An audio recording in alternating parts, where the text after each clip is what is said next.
Olá pessoal, tudo bem? Meu nome é Ana Luísa, eu sou enfermeira, trabalho na atenção primária, saúde da família, sou especialista em saúde da família, né? Tenho pós-graduação pela Unimontes e gostaria de falar um pouquinho para vocês aqui sobre saúde do trabalhador. Vou estar com vocês iniciando essa matéria que é de grande importância, né? Uma conquista que levou muito tempo para chegarmos aonde a gente está, para que nós conseguíssemos os nossos direitos. Foram anos, né, de luta, séculos de luta, até chegarmos aonde estamos e sempre lutamos para que tudo melhore, né, no nosso trabalho, no nosso dia a dia. Infelizmente, algumas pessoas ainda não têm os direitos trabalhistas conquistados, mas a gente vai estar aqui falando um pouquinho para vocês sobre o que foi a história da saúde do trabalhador, o que levou a gente a chegar onde a gente está e um pouco também do dia a dia, do nosso trabalho, de tudo que a gente vivencia, né? Acredito que a maioria de vocês tem um emprego, tem um trabalho, lida com a questão, às vezes, da desvalorização salarial, da falta dos direitos, né, dos deveres que são cobrados e a via não é de mão dupla, não chega até nós o que deveria chegar, às vezes uma insalubridade, às vezes um adicional noturno, alguns outros tipos de benefício, dependendo de onde você está trabalhando. Então, é importante que a gente saiba todos os nossos direitos, não só os nossos deveres, para que nós possamos reivindicar também essas conquistas. Bem, o termo saúde do trabalhador é um campo do saber que visa compreender as relações entre o trabalho e o processo saúde-doença. Então, como eu falei, foram muitos anos de luta para que nós pudéssemos chegar onde a gente está, né? E a saúde do trabalho, ela vem justamente cuidar, né, de tudo o que abrange a nossa saúde dentro e fora do nosso trabalho. Isso vem justamente da forma que se é inserido homens, mulheres e crianças, né? Então, a forma como todos nós contribuímos, como nós vivemos, como nós agimos, tudo isso vai influenciar na forma de adoecer e de morrer na nossa vivência. Bem, a saúde do trabalhador, ela tem como objetivo promover, né, e oferecer proteção à saúde do trabalhador, né? Então, promove a saúde do trabalhador, tenta ver trabalhar maneiras de proteção a esse trabalhador. Também desenvolve ações de vigilância dos riscos, né, presentes no ambiente ali de trabalho. Então, tenta-se evitar, observar quais são as possíveis causas para se evitar, né, qualquer tipo de acidente. Observa quais são as condições de trabalho. Esses profissionais, eles estão tendo locais que dão subsídio para que eles possam trabalhar.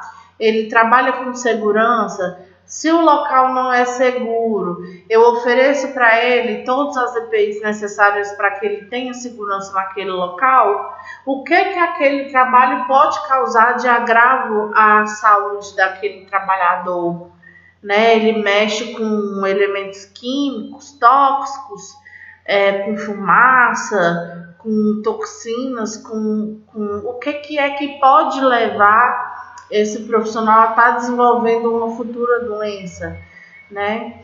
A gente tem que pensar que a saúde do trabalhador, ela é essencial porque se eu não gasto hoje me preocupando com a qualidade da saúde desse trabalhador, futuramente eu vou gastar cuidando e gastar muito mais, valores muito mais maiores, mais exorbitantes, cuidando das doenças e sequelas desse trabalhador. Então eu consigo gastar muito menos, eu consigo prevenir uma possível doença com algumas ações que eu posso estar incluindo no dia a dia desse trabalhador.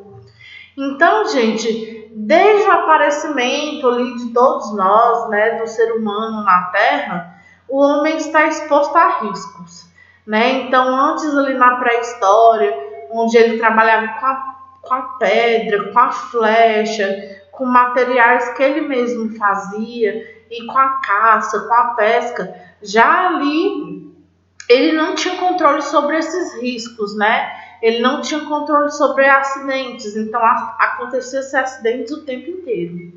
O homem vem inventando ali a roda d'água, né? Os materiais mecânicos, as máquinas a vapor, a eletricidade, os computadores, né? E isso veio trazendo para nós um longo aprendizado tecnológico. No entanto, se por um lado houve esse progresso científico e tecnológico, né, que facilitou aí o processo de trabalho e produção, por outro lado veio trazendo novos riscos, né, que sujeitaram o homem a novos acidentes, a doenças decorrentes de todo esse longo processo. O que se sabe é que a preocupação com esses acidentes e doenças decorrentes do trabalho humano surgiu lá na Grécia Antiga, quando Hipócrates, que era considerado o pai da medicina, fez algumas referências aos efeitos do chumbo na saúde humana. Então ele começou a observar que esse chumbo causava malefícios a algumas pessoas, a essas pessoas que lidavam com ele. Então daí começou-se a se preocupar com esses acidentes e doenças decorrentes do trabalho. Depois, né, posteriormente, outros estudiosos vieram observando alguns casos, como Plínio, né, que era conhecido como Velho, e Galeno. Eles descreviam algumas doenças que estavam sujeitas a pessoas que trabalhavam com enxofre, zinco, chumbo. Então, esse cuidado, essa preocupação, ela vem da observação desses trabalhadores que lidavam com esse tipo de material. Já no Antigo Egito, no mundo greco-romano, já vieram estudiosos que realizaram estudos que eram realizados por leigos e médicos, né, que eram relacionados à saúde e ocupação. Então, eles começaram a ver que a ocupação, o trabalho que aquela pessoa fazia, era diretamente ligado a uma possível doença que ela vinha desenvolver futuramente. Então, durante essa evolução humana, evolução da tecnologia, né, ali com a revolução mercantil, graças aos estudos de médico, como Ulrich Ehlenbock, que detecta a ação tóxica do monóxido de carbono, do mercúrio, do ácido nítrico e de Paracelso, né, que veio estudar as moléstias nos mineiros, foi que teve ali uma evolução na observação e no cuidado da saúde do trabalhador. Então, como eu falei, começou-se a observar que certas toxinas, certas químicas, certas coisas que eram trabalhadas por esses profissionais acabavam por causar algumas doenças, algumas moléstias que eram comuns a esses trabalhadores.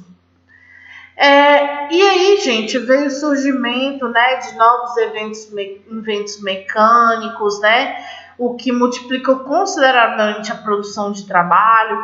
Então, nas empresas, em toda a produção ali no mundo capitalista, né, a formação capitalista mercantil, deu origem a uma nova classe dirigente. Então, essas fábricas, essas produções mercantis, elas vieram trazendo uma produção em massa. E, ao mesmo tempo, essa mão de obra, que antes era muito barata e uma mão de obra escrava, acabou que levou-se a muitos trabalhadores a acidentes, né, trabalhistas, amputações, doenças causadas, né, por conta desses maquinários. E essas pessoas elas não recebiam pelo trabalho, né? Normalmente era uma mão de obra escrava, né? Era uma mão de obra muito barata, e a partir daí que se deu a luta dos trabalhadores para que eles começassem a receber um salário, para que eles começassem a receber pelo trabalho que eles tanto labutavam no dia a dia. E aí veio a Revolução Industrial. A Revolução Industrial ela foi um grande marco no capitalismo, né? E com isso, com um número muito grande de trabalho, de máquinas, também aumentou o número de acidentes de trabalho, né? Cresceu assustadoramente. Então, as péssimas condições de trabalho que se tinha ali no dia a dia, né, de crianças, mulheres e adultos, faziam com que houvesse inúmeros acidentes de trabalho, né? A situação ela foi tão grave que inclusive se temeu pela falta de mão de obra, de tanto que era a quantidade de trabalhadores mortos ou mutilados. Imagina aí que hoje já acontecem acidentes, né, trabalhistas, alguns lugares explodem, caem, e ainda há tantos mortos devido a acidentes de trabalho e amputações, né? Imagina naquela época, não se tinha EPIs, não se tinha cuidado algum com a saúde desse trabalhador. Apenas o que se esperava dele é que ele fosse uma máquina de se trabalhar. Eram horários enormes, né? A carga horária de trabalho era muito grande, às vezes quase ultrapassava-se os períodos imagináveis, né? Chegava-se a 20, até mais de 20 horas por dia de trabalho, mal se dormia, mal se comia. Queria-se apenas que essas pessoas gerassem lucro aos patrões. Pouco se importava se eles iriam se cansar ou não. E nessa época as fábricas eram instaladas em galpões improvisados, estábulos, né, velhos armazéns, e a mão de obra era abundante, né? E como eu falei, muitas vezes mão de obra escrava, principalmente de mulheres e crianças. Então as crianças já começavam a trabalhar muito cedo, e a situação era uma situação dramática, provocava indignação na opinião pública, e isso acabou gerando várias comissões de inquérito no parlamento inglês, e foi a partir daí que iniciou-se uma mudança, né, a geração de leis que vinham proteger essas crianças, essas mulheres, esses trabalhadores. Mas não pensem que essas leis elas vieram, nossa, que pena dessas crianças, vamos fazer com que elas parem de trabalhar. Não, era justamente porque eles viram que eles estavam perdendo a grande mão de obra que eles tinham, a mão de obra barata. Começou-se a ficar escassa, então de tantas mortes e amputações e acidentes que se tinham, eles perdiam demais na qualidade do produto, na quantidade de produto que era produzido. Então começou-se a vigorar algumas leis de proteção à saúde e à integridade física dos trabalhadores, numa tentativa de preservar um novo modo de produção.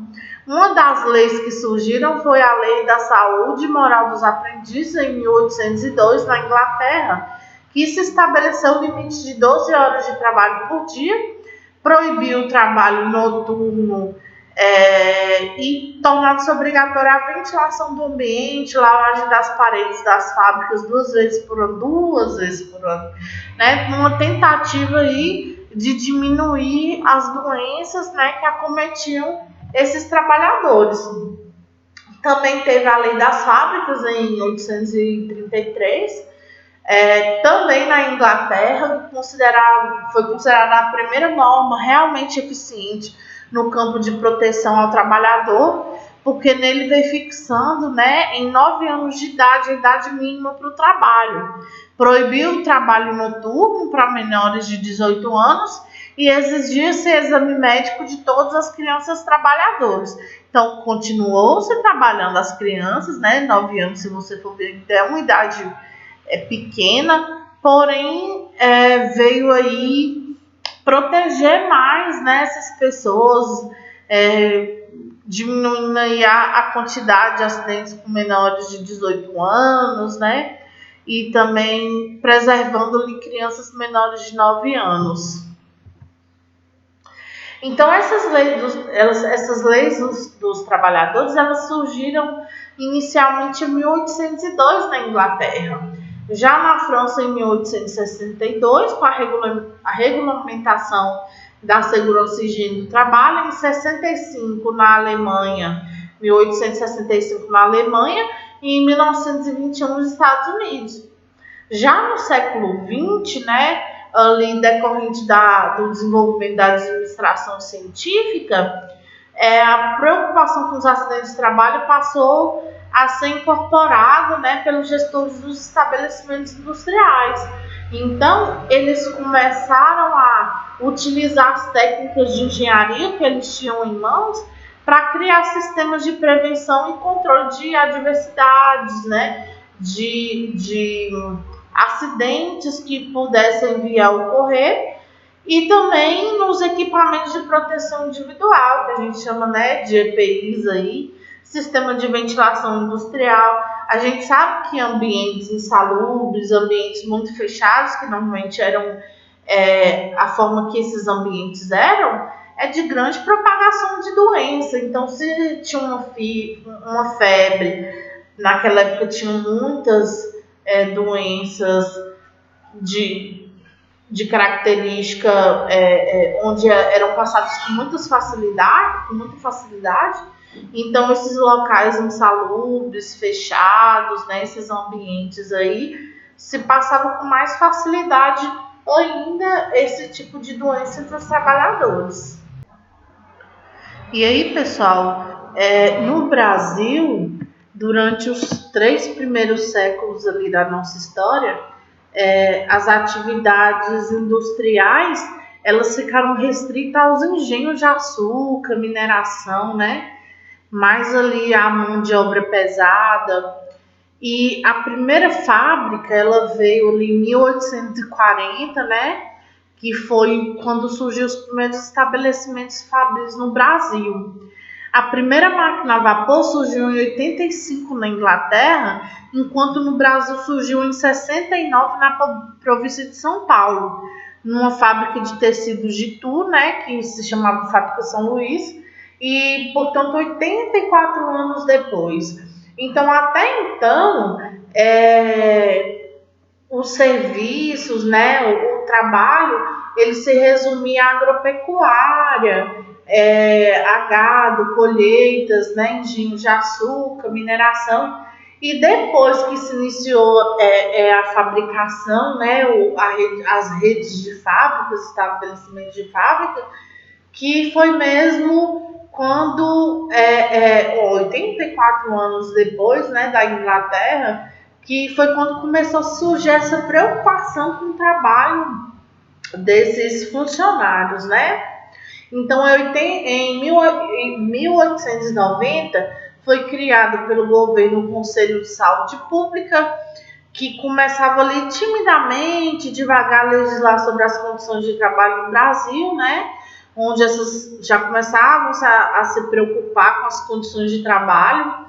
No entanto, desde o fim do Império, ali até o ano de 1930, foi que a Organização Capitalista Brasileira, que praticamente antes era agroexportadora, produzisse para exportar, né, especialmente café, foi que em 1930 ali começou a substituição das importações, né, de exportações para importações. Então, ali cerca de 145 anos já atrás, em relação ao surgimento da primeira máquina de vapor no mundo, foi que se iniciou a passagem de modelo agroexportador para a industrialização, né, aqui no Brasil. Então, foi quando começou a se produzir para se consumir aqui, né, e também importar, né. Foi que isso veio se consolidar aí na década de 50, né, nos anos 50. Então a gente vai partir agora, esse iniciozinho foi só para vocês terem um pouco de noção da saúde do trabalhador ali fora do Brasil. Agora eu vou mostrar para vocês um pouquinho dos fatos históricos que ocorreram dentro do Brasil, só para vocês terem uma noção de como se encaminhou isso aqui no Brasil. Então, veja bem, em 1888 foi o primeiro registro da Previdência Social no Brasil, e eu quero que vocês tenham consciência dessas datas. Não precisa assim, eu tenho que gravar todas as datas, é para vocês terem uma noção da cronologia de como se desenvolveu a saúde do trabalhador no Brasil. Eu estou pegando aqui e vou mostrar para vocês os fatores históricos mais importantes, mais marcantes na saúde do trabalhador.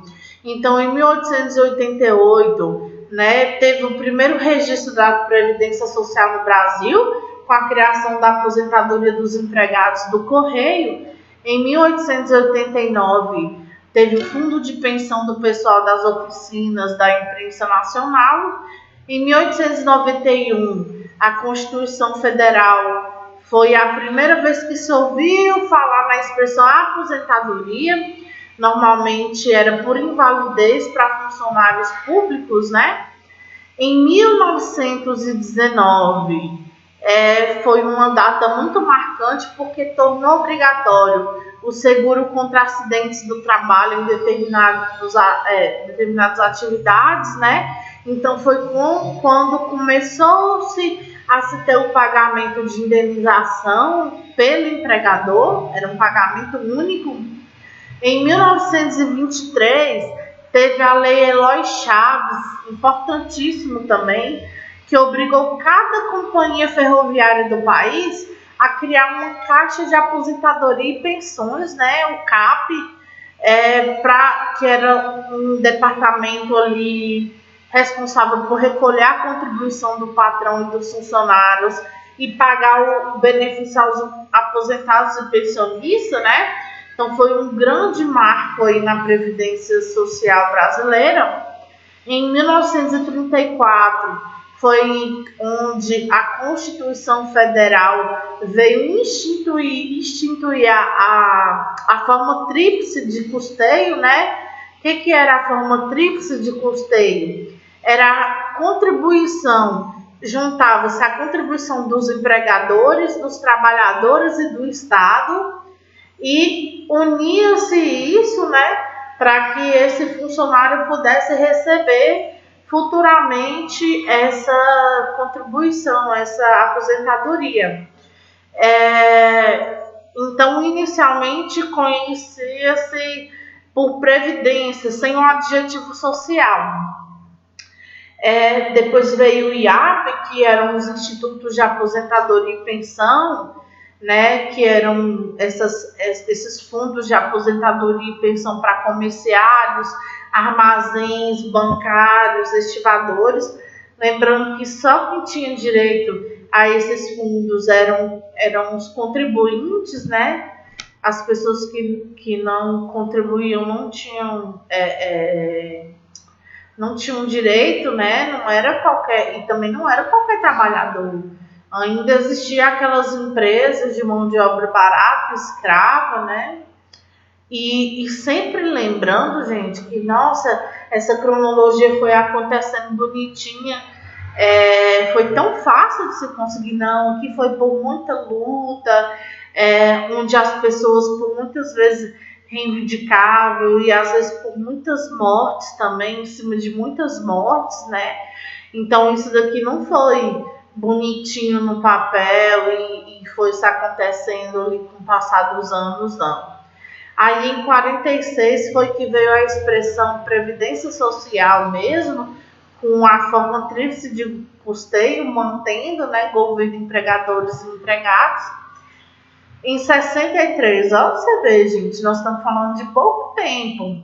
Em 1963, criou a Fundo Rural, que era um fundo de assistência ao trabalhador rural, né, tratando de um fundo rural voltado para a contribuição social, para que o empregador rural pudesse se aposentar.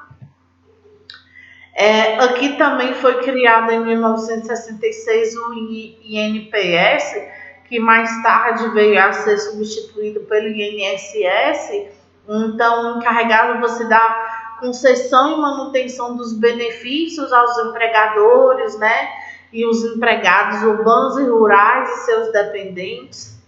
Em 67, integrou o seguro de acidente de trabalho, né, a Previdência Social, onde todas as pessoas em idade de trabalhar deveriam pagar uma contribuição ao Estado. Então, todas as pessoas que tivessem idade para trabalhar tinham que contribuir, virou uma lei isso. E 1988, gente, foi um grande marco. 1988 é uma data que vocês têm que guardar muito. É uma data que veio trazer um marco na Constituição Federal, principalmente para o SUS.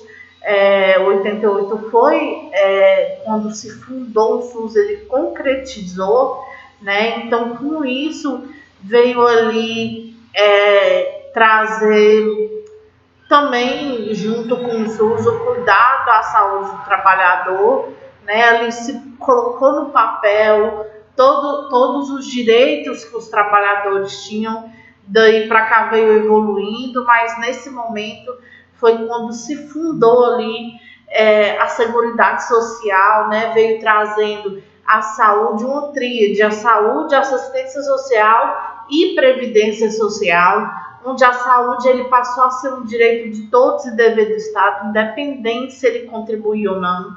A assistência social ele veio ser um direito de todos que necessitassem, independente da contribuição. E a previdência social ele veio sendo um direito dos trabalhadores e seus dependentes em caráter contributivo e compulsório. A previdência social ela veio ser direito àquelas pessoas que contribuíam. E essa Seguridade Social ou Segurança Social consiste num conjunto de política social cujo fim é amparar e assistir o cidadão e sua família em situações como velhice, doença, desemprego, e cujo princípio fundamental é a solidariedade. Então, pessoal, a Constituição de 88 ela foi de extrema importância para o alcance dos direitos trabalhistas que a gente tem hoje, né? Desde aquela época que foram, como eu falei anteriormente, muita luta, muitas vidas, muito sangue derramado para que chegássemos até hoje. Então, a Constituição de 88 ela representa uma conquista muito grande dos trabalhadores brasileiros, principalmente no que se refere à questão de saúde, de segurança do trabalho, né? Porque foi através dela que se teve a consolidação das leis trabalhistas, né? E foi a partir da promulgação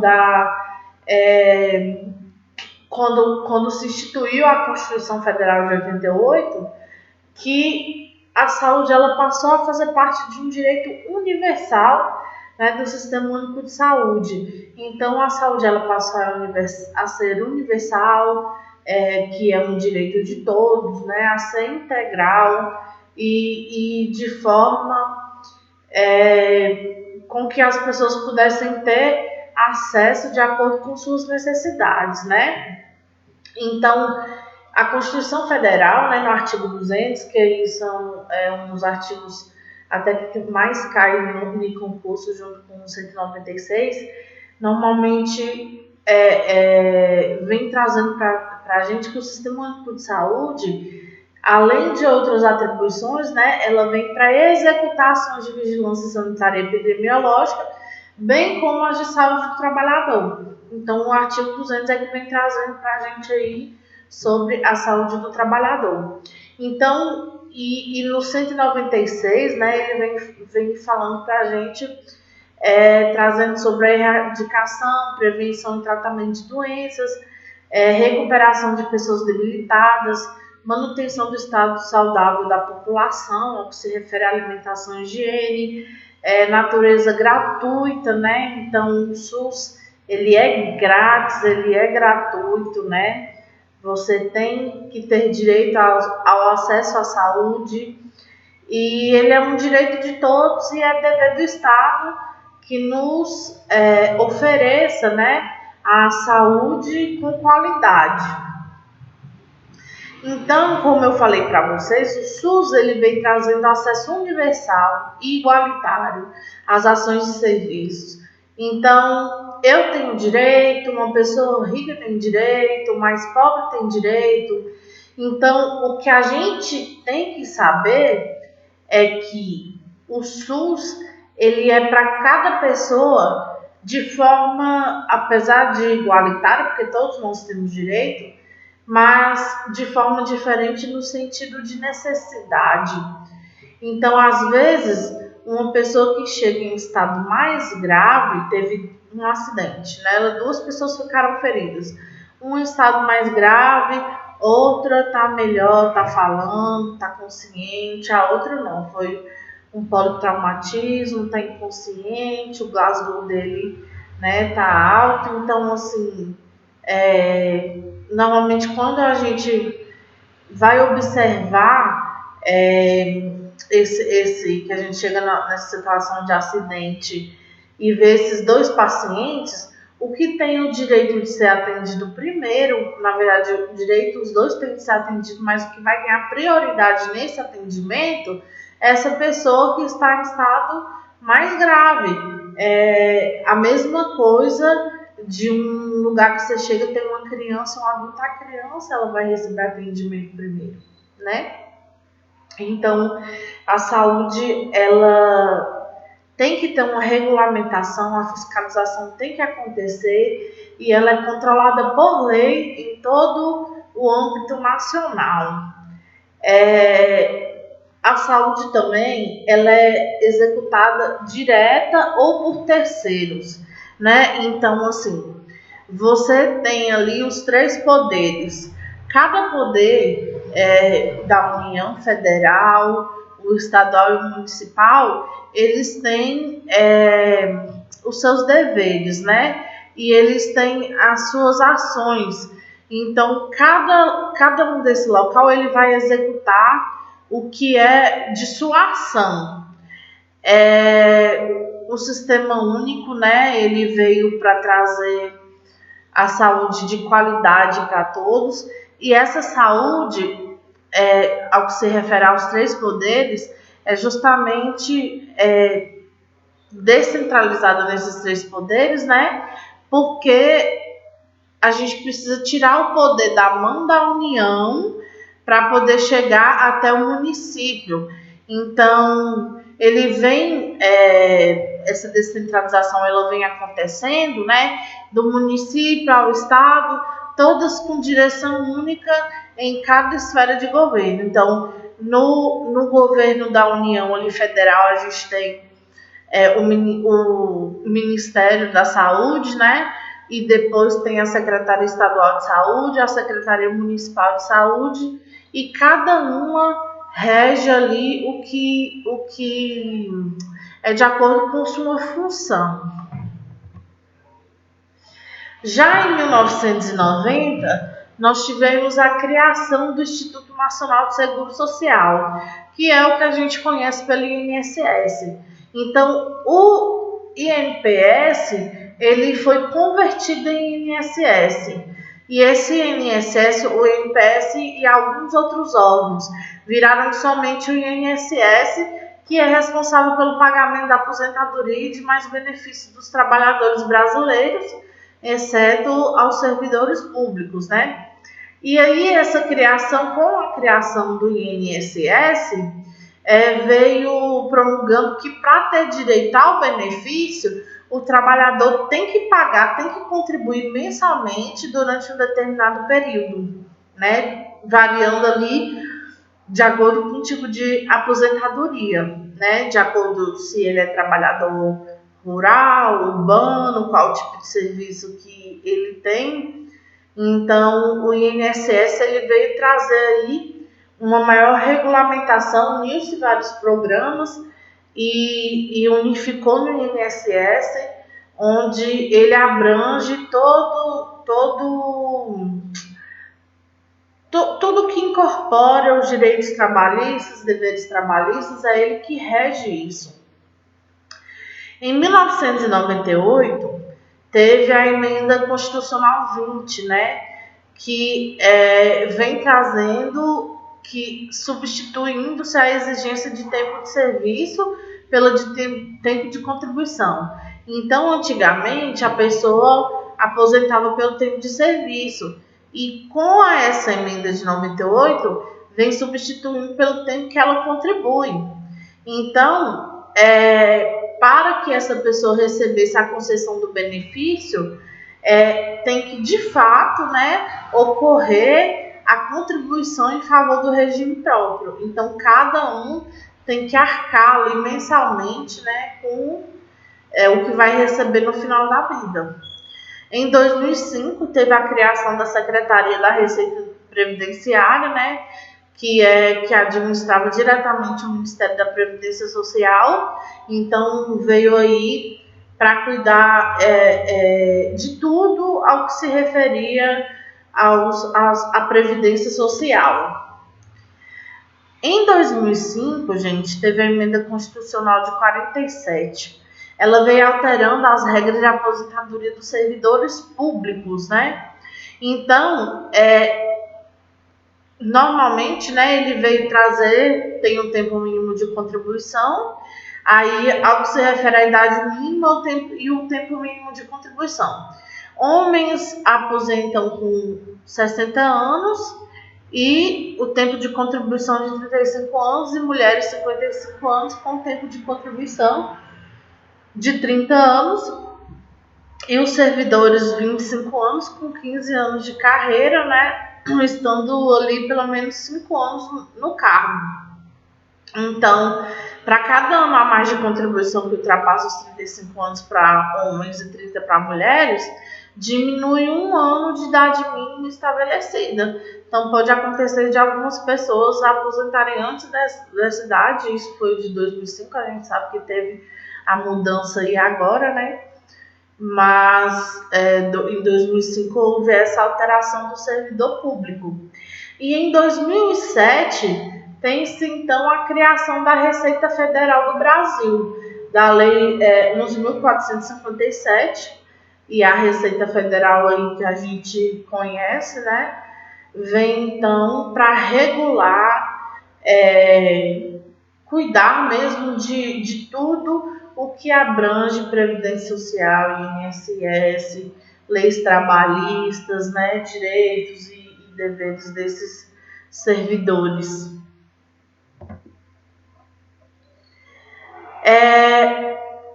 A saúde do trabalhador, gente, ela é muito importante, né? Não é hoje o nosso cuidado com o trabalhador, com o funcionário, tem que ser além daquele cuidado que a gente via há anos atrás, que era só pensando no lucro que esse profissional iria nos dar. A gente só visava o lucro que ele poderia nos gerar. Então, hoje, a gente tem que ter cuidado para que o nosso servidor não seja somente números e dinheiro. Ele tem que estar feliz, satisfeito, saudável naquele lugar que ele trabalha. A gente tem que lembrar que saúde não é somente a pessoa doente, né? Não é somente a ausência de doença. A saúde, ela é um bem-estar físico, né? Psicológico, social. Então, todos os âmbitos que a pessoa está, ela precisa estar bem para que ela esteja saudável, né? Então, pensando nisso, nós como, às vezes, chefes, né, donos de empresas, donos de qualquer lugar que se gere renda, a gente tem que imaginar que o nosso funcionário, além do lucro que ele nos gera, né, ele é uma das ferramentas principais para o nosso lucro. Se ele adoecer, eu perco muito, né, com aquele profissional que adoece.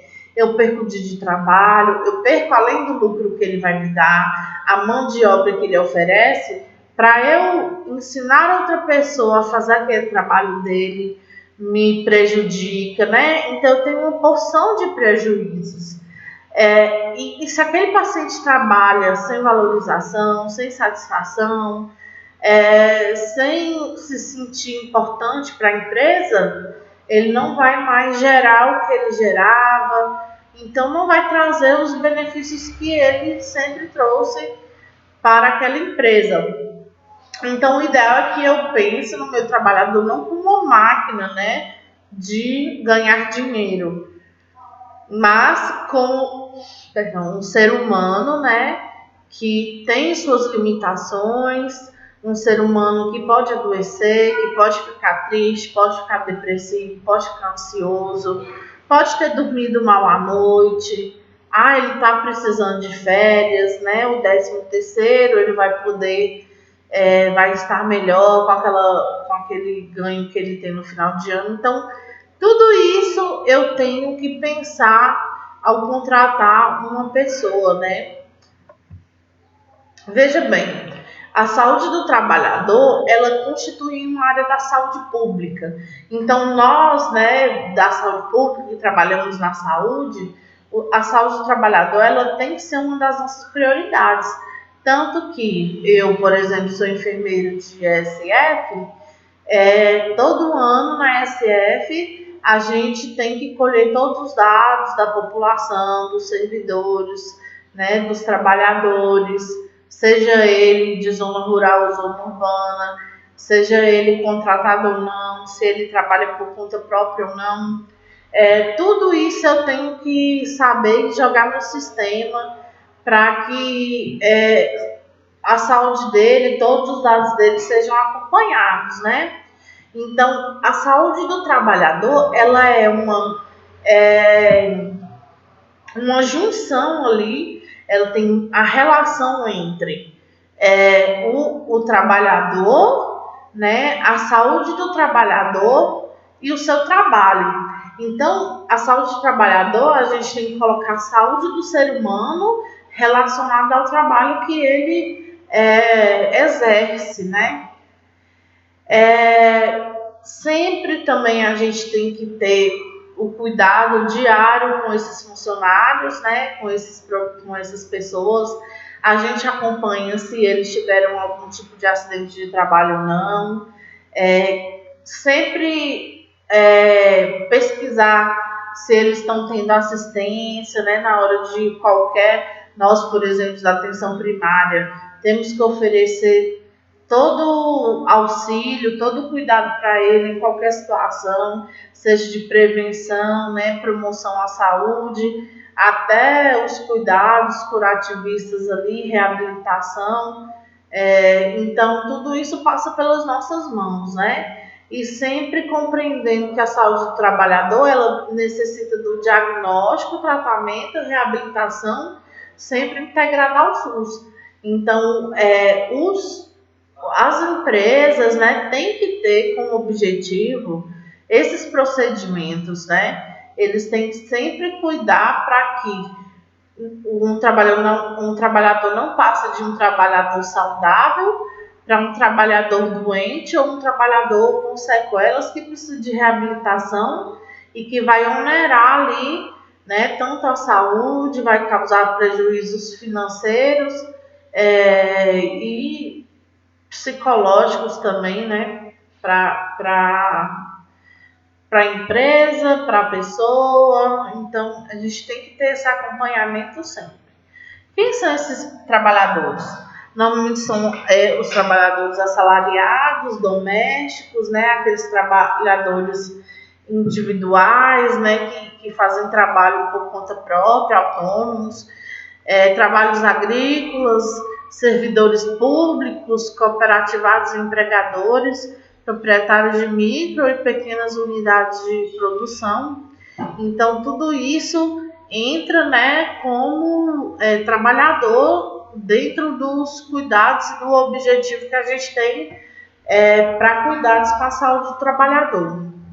Pessoas com atividades não remuneradas também entram porque, em algumas vezes, né, eles ajudam os membros da unidade domiciliar que têm atividade econômica, né? Então, às vezes dentro de casa, às vezes eles fazem alguns bicos, né? Aqueles temporários ou afastados definitivamente do mercado de trabalho por doença, aposentadoria ou desempregados. Eles têm que estar também diante dos nossos cuidados, né? E aprendizes estagiários também entram, né? Dentro do nosso acompanhamento. Os determinantes da saúde do trabalhador, existem alguns condicionantes, né? Condicionantes sociais, econômicos, tecnológicos. Então, esses condicionantes, eles são responsáveis pela condição de vida e os fatores de riscos ocupacionais desse trabalhador.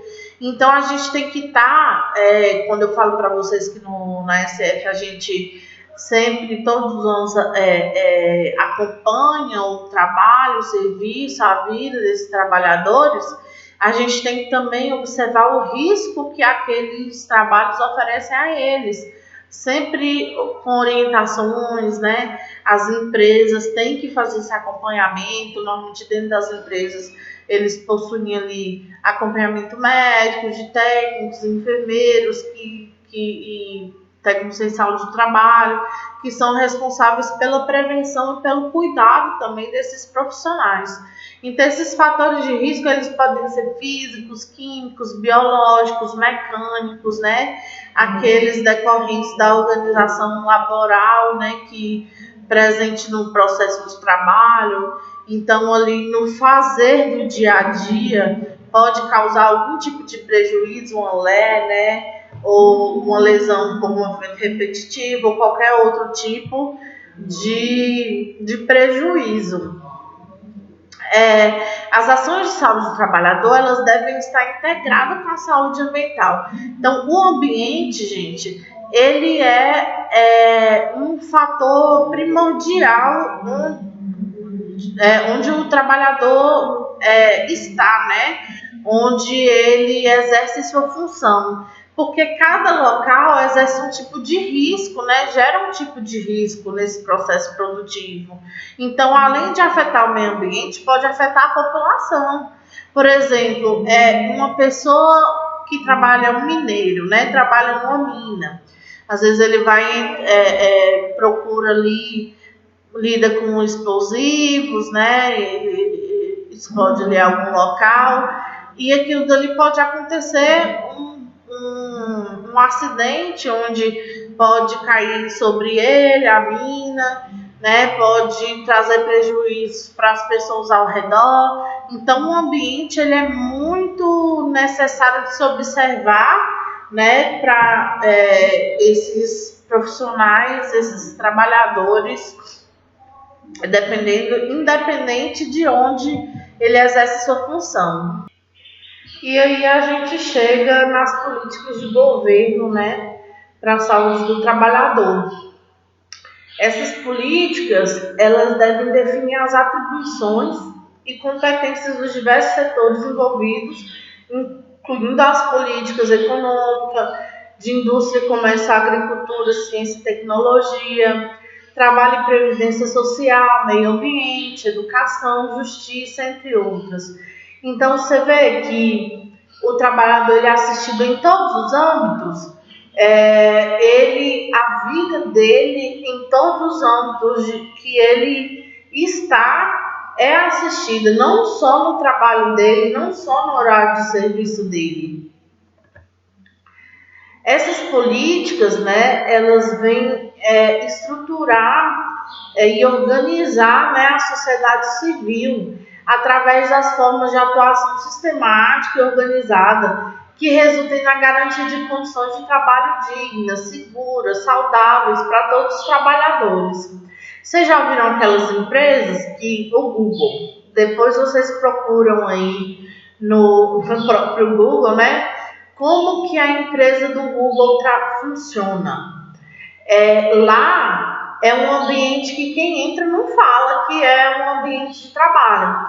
Eles têm momento de lazer, eles não têm horário certo de trabalho, eles são incentivados na questão de arte, de cultura, de leitura, de descanso, e eles têm todo tipo de lazer lá dentro. Por quê? Eles acham que fazendo profissionais satisfeitos, né, com o ambiente de trabalho, desestressados, profissionais que têm o controle da própria vida e não são tão massacrados, né, no dia a dia, eles observaram que isso estava trazendo mais lucro, gerando mais lucro do que um ambiente como qualquer outro. Então, eles têm metas de trabalho. Cada local, cada pessoa tem uma meta e ela tem que desenvolver essa meta de acordo consigo mesmo, né? Então, ele não tem ali, ele tem aquela meta para fazer até tal tempo. Ele vai fazer o horário de serviço dele, quando ele se sentir cansado, ele pode ir jogar um joguinho, dar uma volta, né, comer alguma coisa, se desestressar, porque eles perceberam que isso alavancava ainda mais a criatividade desses profissionais, né? Então, assim, essa foi a forma deles observarem a maior geração de lucro nessa empresa, né? Então, algumas empresas oferecem esse tipo de trabalho, algumas empresas, quando chegam os profissionais, fazem uma atividade laboral, faz um alongamento para que as pessoas, né, exercitem ali o corpo no dia a dia. Sempre traz profissionais para que possa cuidar, né, da parte enfermagem, fisioterapeuta, psicólogo, oferece lazer, né? Tem as empresas que têm seus próprios clubes, então envolve os familiares deles. Então tudo isso, gente, é uma geração de renda muito maior do que pessoas que são desvalorizadas, pessoas que estão desestimuladas, pessoas que não recebem nenhum tipo de valorização no trabalho, pelo contrário, são sobrecarregados, estressados, o ambiente de trabalho é super pesado. Então, tudo isso, esse estresse, ele gera, o ambiente ele gera muito mais estresse, ele gera uma menor produção dentro desses ambientes de trabalho. E aí, gente, com a Constituição de 88 também, ele veio trazer alguns benefícios, né, da Previdência Social que antigamente não se via. Então, antigamente, como eu já falei, o serviço oferecido pela Previdência era só aquelas pessoas, os contribuintes, né, inseridos no mercado de trabalho. Então, não tinham ações individuais, né,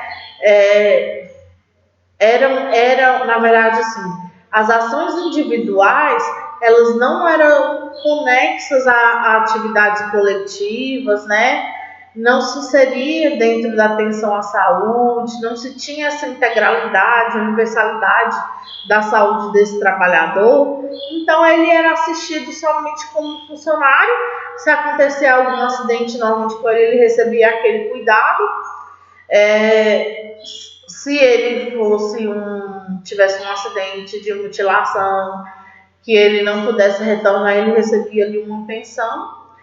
E eles viram que hoje, cuidando da saúde, prevenindo, é muito melhor, causa menos custos para aquela empresa do que um profissional que foi debilitado, né? Um profissional que recebeu qualquer tipo de mutilação, acidentou e não consegue mais ajudar em casa, contribuir, né?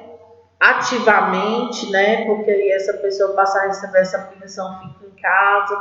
Algumas pessoas se sentiam menosprezados, entravam em depressão. Então, hoje em dia, né, a partir da década de 90, com a saúde do trabalhador e o SUS, eles vieram introduzindo aí esses princípios básicos do sistema, que foram da universalidade, como eu falei para vocês, né, onde todos os brasileiros devem ter acesso ao serviço de saúde,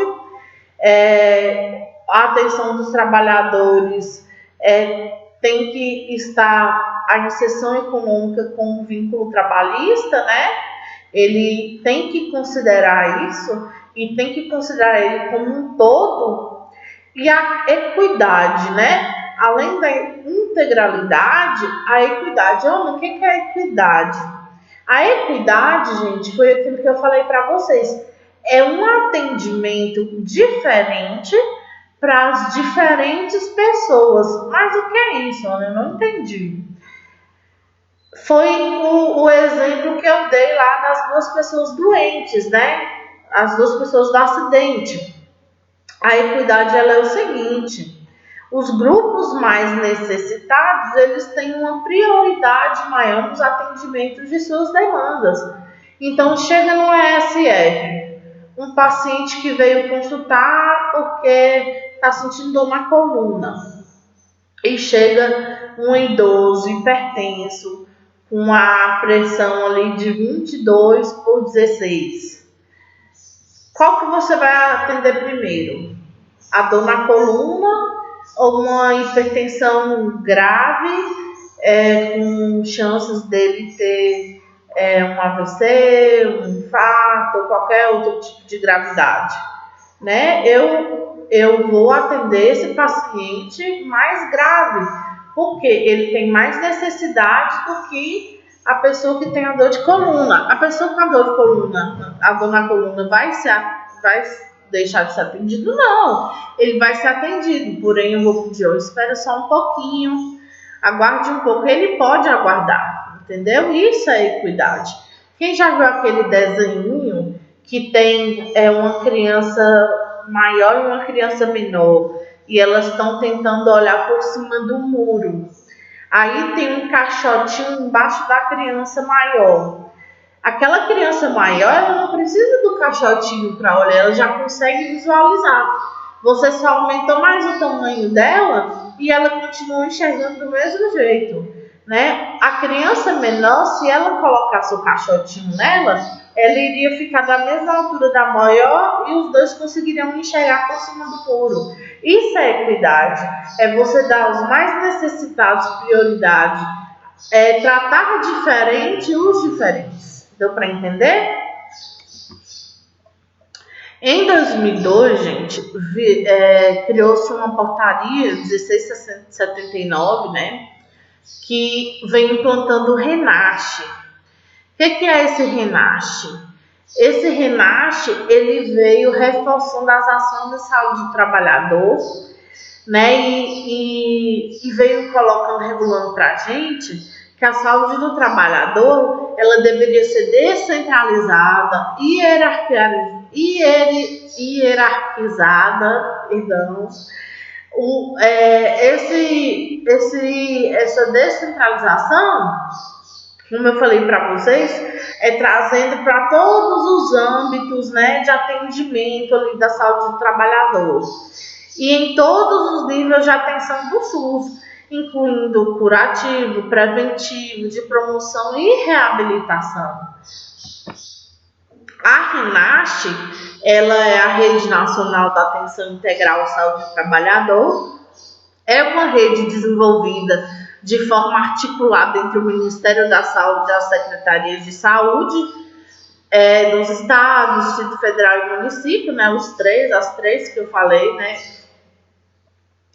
Tem como objetivo articular no âmbito do SUS ações de prevenção, promoção e recuperação da saúde do trabalhador, urbano e rurais, independente do vínculo emregativo e tipo de inserção no mercado de trabalho.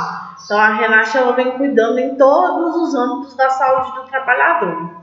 Ela tem como princípio o cuidado integral à saúde, a inclusão das ações de saúde do trabalhador na atenção básica, pela instituição e indicação de serviços de saúde do trabalhador de retaguarda, de média e alta complexidade, descentralização das ações de saúde, né, que organiza as redes de prestação de serviço de saúde por meio da municipalização e distritalização, que são considerados territórios estratégicos para a estruturação das ações de saúde do trabalhador. Então, em todos os municípios hoje, né, e no Distrito Federal, é obrigado a se cuidar da saúde do trabalhador em todos os âmbitos que ele procurasse por auxílio, né? Seja na atenção primária, seja secundária, terciária, de reabilitação, né? Dos cuidados de saúde. Então, essa rede ela veio trazendo justamente esse cuidado integral à saúde do trabalhador, né? E a atenção básica, gente, ela é importantíssima, porque ela é um espaço privilegiado por cuidado integral à saúde. É onde a gente tem acesso à casa, né, desses profissionais, à vida desses profissionais. Então, a gente tem a oportunidade de identificar, tratar, acompanhar e monitorar as necessidades da saúde relacionadas ao meu trabalho, concentrar esforços no sentido de garantir o acesso a uma atenção qualificada. Então, por exemplo, às vezes tem um agricultor que estava ali na enxada, né, adubando sua terra, e a enxada bateu no dedão dele. O primeiro lugar que ele procura normalmente é SF, a atenção primária. Então, eu notifico, eu observo como enfermeira, passo para o médico. Precisa de sutura? Não. Vai precisar de cuidados diários com curativo? Sim, não. Se for necessário, eu vou encaminhar ele para um hospital. Se ele rompeu um tendão, eu encaminhar ele para um ortopedista, ou seja, já para um cuidado especialista. Então, eu tenho ali, né, eu tenho o privilégio de estar de todo o cuidado, né, de toda a vida, de todos os passos que essa pessoa, que esse agricultor, que esse profissional trabalhador tem ali no dia a dia, né? Então, normalmente, eu sei estabelecer, quando alguém me engana, o que aconteceu com o seu José? Ele é um autônomo, ele mexe na casa dele com agropecuária, ele estava mexendo com o plantio dele. Então, eu consigo identificar o fator causal, né? Verificando ali os processos de trabalho de um determinado território.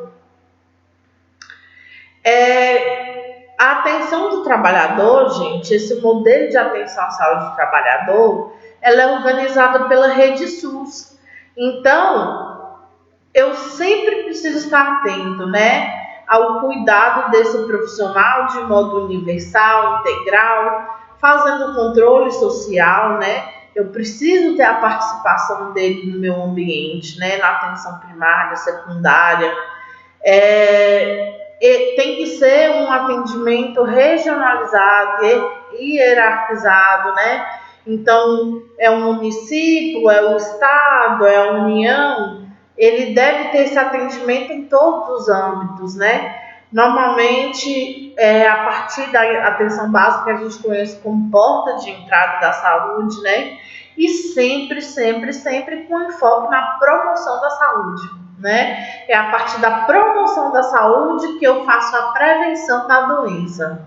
Então, o meu cuidado ele tem que ser ali, sempre com foco, né, primordial na promoção da saúde desse trabalhador, evitando qualquer tipo de acidente. Então, a empresa sempre tem que pensar que esse trabalhador ele precisa de capacitação, ele precisa de EPIs, ele precisa de tudo que ofereça a ele condições de trabalho e prevenção de acidentes.